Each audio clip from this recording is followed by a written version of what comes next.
Welcome back. उम्मीद करती हूँ आप सब खैरियत से होंगे। एक प्रोग्रेसिव स्पर्म जो है वो इनफ होता है, वो काफी होता है प्रेगनेंसी करने के लिए। स्पर्म जो है एक फास्टेस्ट प्रोसेस है। एक दिन के अंदर मिलियंस ऑफ स्पर्म्स जो हैं वो आदमी के अंदर बनते हैं। ठीक है, तो अगर आप एक स्पर्म एनालिसिस की रिपोर्ट सुबह करवाएंगे और एक शाम को करवाएंगे तो वो दोनों रिपोर्ट्स कंप्लीटली मुख्तलिफ होंगी। इससे मैंने सोचा कि एक ऐसी वीडियो बनाई जाए जिसमें आप लोगों को सारे मैं फैक्टर्स बता दूं जो उस सीमन एनालिसिस रिपोर्ट के अंदर होते हैं और उसकी नॉर्मल वैल्यू क्या होती है। तो आप उसको रिपोर्ट को खुद देख के मालूम कर सकते हैं कि हमें जो है क्या किस किस्म का प्रॉब्लम है और हमें किस तरह का इलाज करवाना चाहिए। कोई भी डॉक्टर एक रिपोर्ट को पढ़ता है तो वो सिर्फ ये नहीं देखता कि अच्छा जी आपका स्पर्म काउंट कितना है या आपकी स्पर्म की मोटिलिटी कितनी है।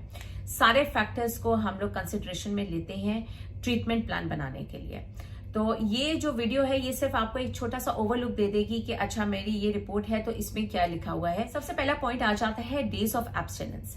डेज ऑफ एब्स्टिनेंस का मतलब ये है कि कितने अरसे तक आपने अमल नहीं किया हुआ है। डेज ऑफ एब्स्टिनेंस कम से कम 2 दिन का होता है और ज्यादा से ज्यादा 7 दिनों का होता है। इससे ज्यादा नहीं होना चाहिए और वो रिपोर्ट जो होती है वो वैलिड होती है, वो ठीक होती है। सेकंड पॉइंट आ जाता है कि आपने कौन सी लैब में जाके टेस्ट करवाना है। लैब का अच्छा होना बहुत ज्यादा इंपॉर्टेंट है, बहुत अहम है, क्योंकि अगर लैब अच्छी नहीं होगी तो उसका जो टेक्नीशियन होगा जो उसकी रिपोर्ट बना रहा होगा उसके अंदर वो एक्सपीरियंस नहीं है, वो एक्सपर्टीज नहीं है कि वो प्रॉपर रिपोर्ट को जो है वो रिपोर्ट करे। ठीक है, वो प्रॉपर रिपोर्ट को शाया करे। तो इस वजह से एक अच्छी लैब के अंदर जाना बहुत ज्यादा इंपॉर्टेंट है अपने सीमन एनालिसिस के लिए। टाइम ऑफ कलेक्शन तो सबसे ज्यादा इंपॉर्टेंट होता है, क्योंकि आपने डिस्चार्ज करने के आधे घंटे के अंदर अंदर ये जो स्पेसिमेन है ये लैब के अंदर पहुंच जाना चाहिए प्रोसेसिंग के लिए, क्योंकि आधा घंटा लगता है। ये टाइम ऑफ लिक्विफैक्शन जो लिखा आता है ना ये बहुत इंपॉर्टेंट है, क्योंकि आधे घंटे के अंदर अंदर जो डिस्चार्ज है वो बिल्कुल लिक्विड फॉर्म की तरह हो जाता है, पानी की तरह हो जाता है। ये एक नॉर्मल फिनोमिनन है कि पहले जब डिस्चार्ज होता है तो वो एक जेली की सूरत में होता है, उसके बाद वो पानी की सूरत में आ जाता है।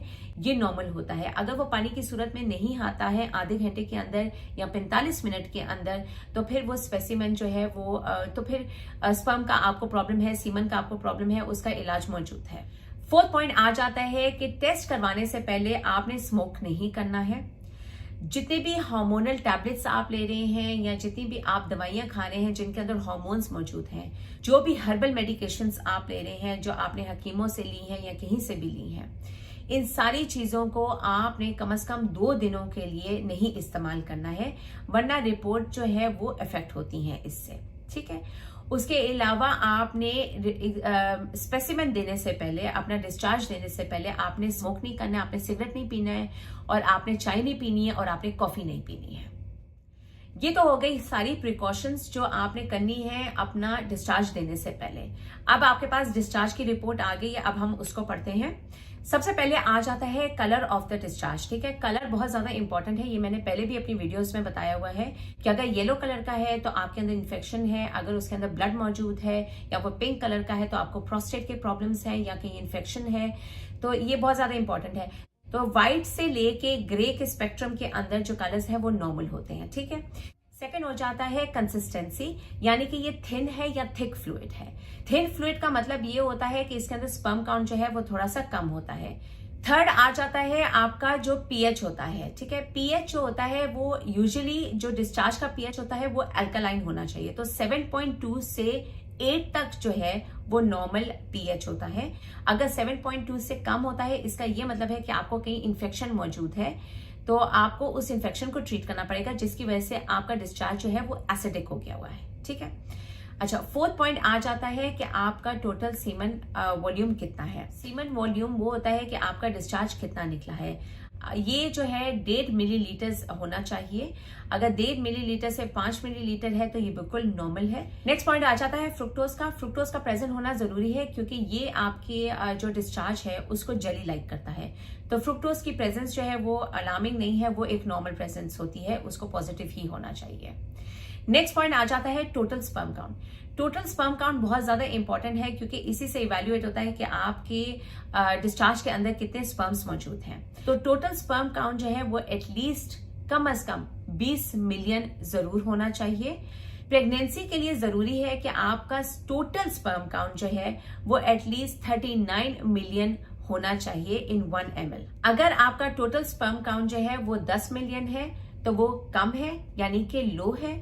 और अगर आपका काउंट 5 मिलियन है तो ये इसको हम कहते हैं ओलिगोस्पर्मिया। इसके लिए आपको जो है या तो आईवीएफ करवाना पड़ता है या आईयूआई करवाना पड़ता है। अब हम आ जाते हैं स्पर्म मोटिलिटी के ऊपर। स्पर्म मोटिलिटी का मतलब ये है कि स्पर्म्स की मूविंग पावर कितनी है, ठीक है। इनको हम 4 ग्रेड्स के अंदर डिवाइड करते हैं। एक होता है ग्रेड 1, ग्रेड 2, ग्रेड 3 और ग्रेड 4, ठीक है। ग्रेड 1 होता है लीनियर प्रोग्रेसिव स्पर्म्स। ये बहुत ज्यादा इंपॉर्टेंट होते हैं प्रेगनेंसी के। ये वो स्पर्म्स होते हैं जिनकी जो स्विमिंग पावर होती है वो बहुत ज्यादा तेज होती है और डायरेक्टिव होती है, यानी कि टारगेट के ऊपर जाने के लिए होती है। तो इसलिए इनको कहते हैं ये स्ट्रेट लाइन में स्विम करते हैं और बहुत तेजी से स्विम करते हैं अंडे की तरफ। ये बहुत ज्यादा इंपॉर्टेंट होते हैं प्रेगनेंसी के लिए। कम से कम 32% मोटिलिटी होनी चाहिए प्रेगनेंसी के लिए, ठीक है। 32% अगर आपकी मोटिलिटी है, लीनियर प्रोग्रेसिव मोटिलिटी है, that is a normal report. 32% से ज्यादा हो तो और अच्छा है, 40 to 60% हो तो ये एक्सीलेंट रिपोर्ट होती है। सेकंड होता है ग्रेड 2। ग्रेड 2 होते हैं नॉन लीनियर या लीनियर स्लगिश स्पर्म्स होते हैं, स्लो स्लगिश स्पर्म्स होते हैं। ये वो स्पर्म्स होते हैं जिनकी स्विमिंग पावर जो है वो बहुत कम होती है, लेकिन यहाँ तो ये स्ट्रेट लाइन में जाते हैं या ये क्रोकेड होकर जाते हैं, ठीक है। इसलिए हम इनको कहते हैं slow progressive sperms. Slow progressive sperms जो है आपके 30% हो तो वो फिर भी नॉर्मल रिपोर्ट होती है। ग्रेड 3 जो है वो है नॉन प्रोग्रेसिव स्पर्म्स, यानी कि वो स्पर्म्स जिनकी स्विमिंग पावर जो है वो 0 है। ये अपनी टेल हिलाते हैं लेकिन उसी जगह पे ये रहते हैं, ये आगे की तरफ नहीं बढ़ते हैं। और फिर नेक्स्ट आ जाते हैं ग्रेड 4 स्पर्म्स। ये होते हैं इमोटाइल स्पर्म्स। ये बेसिकली डेड स्पर्म्स होते हैं, ये अपनी जगह से बिल्कुल नहीं हिलते हैं, ना ये स्विम करते हैं। ये 10% हो तो ये नॉर्मल है, अगर इससे ज्यादा हो तो फिर ये कंसर्निंग रिपोर्ट होती है। अच्छा, अब प्रेगनेंसी के लिए बहुत ज्यादा इंपॉर्टेंट है कि आप लीनियर प्रोग्रेसिव स्पर्म्स आपने देखें।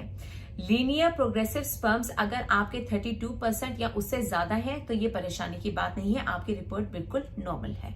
नेक्स्ट में कुछ रिपोर्ट्स के अंदर जो है वो स्पर्म वायबिलिटी के बारे में बात करते हैं। स्पर्म वायबिलिटी का मतलब ये है कि आपके स्पर्म्स जो जिंदा हैं वो कितने हैं। ये एटलीस्ट 58% होने चाहिए या 50% तो एटलीस्ट होने चाहिए जिंदा। नेक्स्ट आ जाता है स्पर्म मॉर्फोलॉजी। अब स्पर्म मॉर्फोलॉजी का मतलब ये है कि क्या शेप है आपके स्पर्म्स की। ये नॉर्मल शेप के हैं, ये एबनॉर्मल शेप के हैं, ठीक है। अब ये थोड़ा सा कॉम्प्लिकेटेड होता है, ये एक प्रॉपर जो है गायनेकोलॉजिस्ट ही इसको असेस कर सकता है, क्योंकि यूजुअली स्पर्म्स की जो नॉर्मल शेप होती है वो सिर्फ 10% होती है या 15% होती है नॉर्मल लोगों के अंदर। हेड डिफेक्ट्स हैं, टेल डिफेक्ट्स हैं, इनके बारे में आप परेशान ना हो। अगर आपके एबनॉर्मल स्पर्म्स जो है वो 80% से ज्यादा है तो थोड़ी सी टेंशन की बात है। अगर ये 10% है, 15% है, 50% है, लेकिन आपका टोटल स्पर्म काउंट अच्छा है, आपकी जो स्पर्म की मोटिलिटी है वो अच्छी है, तो फिर आप एबनॉर्मल स्पर्म्स के बारे में परेशान ना हो। नेक्स्ट पॉइंट आ जाता है पस सेल्स का। अब इसके बारे में भी बहुत ज्यादा मुझसे सवाल किया जाता है कि हमारे पस सेल्स बहुत ज्यादा मौजूद हैं। अगर आपके पस सेल्स जो है वो 5 तक मौजूद है, 0 से लेके 4 तक आपके पस सेल्स मौजूद है तो परेशान होने की जरूरत नहीं है। अगर उससे ज्यादा पस सेल्स मौजूद है तो इसका ये मतलब है कि आपको कहीं ना कहीं इन्फेक्शन मौजूद है। अगर ये 5 से 8 है या 8 से 10 है तो इसका ये मतलब है कि आपका जो है वो प्रोस्टेटाइटिस है आपको। तो ये बैक्टीरियल इन्फेक्शन हो सकते हैं, वायरल हो सकते हैं, फंगल हो सकते हैं। ये बहुत आराम से ट्रीटेबल कॉजेज होती हैं। इनको आप एंटीबायोटिक्स लेंगे तो ये आपके जो पस सेल्स हैं वो नॉर्मल हो जाएंगे और ये इन्फेक्शन खत्म हो जाएगा। हाँ, पस सेल्स की वजह से मेल फर्टिलिटी के ऊपर इफेक्ट होता है और नेगेटिवली इफेक्ट होता है। नेक्स्ट पॉइंट आ जाता है स्पर्म एग्लूटिनेशन या स्पर्म की जो क्लम्पिंग होती है। इसमें ये होता है कि स्पर्म्स आपस में एक साथ जुड़ जाते हैं, एक क्लम्प सा, एक बॉल सा फॉर्म कर लेते हैं। अच्छा, ये भी ट्रीट करना बहुत ज्यादा इंपॉर्टेंट इसलिए होता है क्योंकि अगर ये क्लम्पिंग हो जाए तो स्पर्म्स की जो स्विमिंग पावर होती है वो कम हो जाती है, तो ये अंडे की तरफ आसानी से, एग की तरफ ये आसानी से स्विम नहीं कर पाते हैं। इस तरह आप अपना सीमेन एनालिसिस जो है, अपने डिस्चार्ज की रिपोर्ट जो है वो खुद पढ़ सकते हैं बहुत आसानी से घर में। बस ध्यान रखिएगा कि आपने 3 या 4 चीजें बहुत इंपॉर्टेंटली देखनी है। एक ये कि आपका टोटल स्पर्म काउंट कितना है, ये 20 मिलियन से ऊपर होना चाहिए, और अगर 40 मिलियन है तो आपकी रिपोर्ट एक्सीलेंट है, बहुत जबरदस्त है। दूसरा ये कि आपने स्पर्म की मोटिलिटी देखनी है कि आपकी स्पर्म की स्विमिंग पावर क्या है।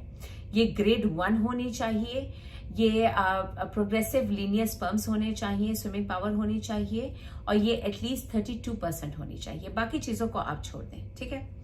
थर्डली आपने ये देखना है कि आपके पल्स जो है वो 5 से ज्यादा नहीं होने चाहिए, या एटलीस्ट 10 से ज्यादा नहीं होने चाहिए। अगर ये इससे ज्यादा है तो आपने जाके इसका प्रॉपर्ली एंटीबायोटिक्स का ट्रीटमेंट करवाना है, ठीक है। स्पर्म एनालिसिस की जितनी भी रिपोर्ट्स है वो डाइट के थ्रू और सप्लीमेंट्स के थ्रू इम्प्रूव हो सकती हैं, प्रॉपर ट्रीटमेंट प्लान के थ्रू इम्प्रूव हो सकती हैं, ठीक है। मेरी अगली वीडियो तक के लिए आप अपना बहुत ज्यादा ख्याल रखिएगा। अल्लाह हाफिज।